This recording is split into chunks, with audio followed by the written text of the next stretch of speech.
E aí pessoal, beleza? Esse é o primeiro de uma série de vídeos que vai falar sobre ligações químicas. No caso, esse inicial iremos falar sobre regra do octeto ou regra dos gases nobres, como particularmente prefiro falar.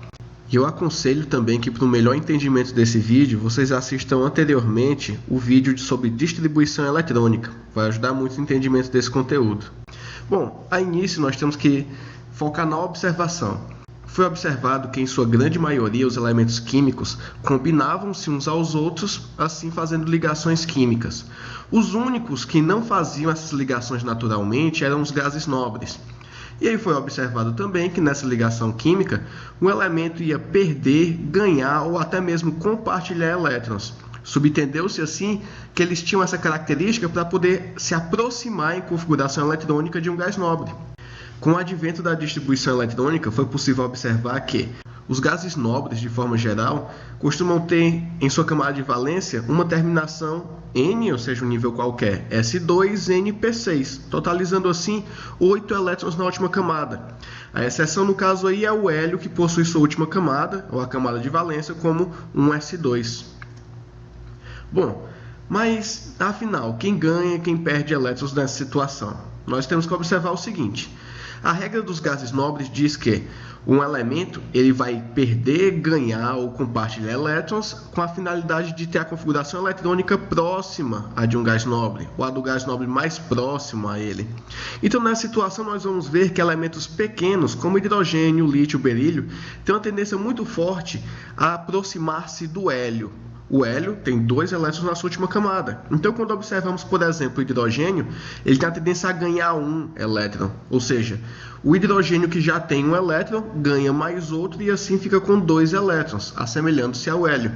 O lítio, por sua vez, tem a tendência a perder um elétron. Quando ele perde esse um elétron, ele atinge a configuração 1s2, também igual à do hélio. Bom, então coloquei aqui um gráfico que eu gosto de utilizar até nas minhas aulas, em que eu estou colocando aqui os elétrons de valência na parte superior e na parte inferior seria referente à resposta do elemento.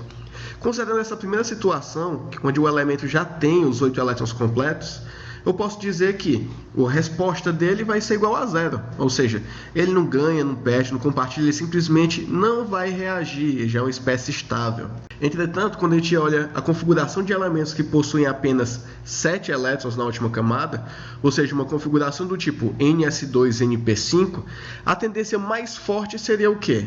Ele perder todos os 7 elétrons ou ganhar apenas um para atingir o octeto? Ora, indiscutivelmente é mais fácil ele ganhar um elétron e assim ficar com 8 na última camada. A mesma observação nós vamos ter quando um elemento termina com 5 ou 6 elétrons.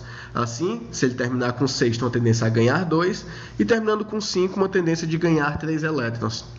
Puxando para o outro lado da tabela, nós já podemos observar o seguinte: quando um elemento possui apenas um elétron na última camada, ele vai ter uma tendência muito forte a perder um elétron.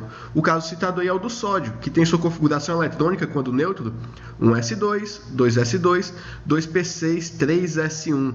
E esse 3s1 é uma configuração instável. Você não tem aí um orbital completo, ele simplesmente está ali no meio atrapalhando até. Quando o sódio perde esse elétron e se torna o sódio+, a configuração eletrônica vai se tornar 1s2, 2s2, 2p6. Note que a última camada, o somatório de elétrons vai ser igual a 8, ou seja, atinge a configuração de um gás nobre e o sódio mais se torna estável.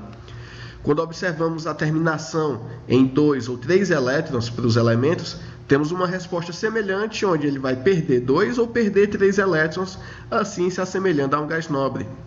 E o caso do 4? No caso do 4, a gente não pode dizer é mais fácil perder 4 ou mais fácil ganhar 4 elétrons. É realmente uma situação de meio termo. Devido a essa simetria, esses elementos vão ter uma tendência muito forte a compartilhar elétrons. Bom, e nós podemos julgar também a carga que cada elemento irá possuir para poder se tornar estável, baseado na quantidade de elétrons que ele possui na última camada, onde os elementos mais à esquerda têm uma tendência muito forte a se tornarem positivos, e os elementos mais à direita se tornarem negativos. Podemos relembrar também um pouco sobre as espécies isoeletrônicas.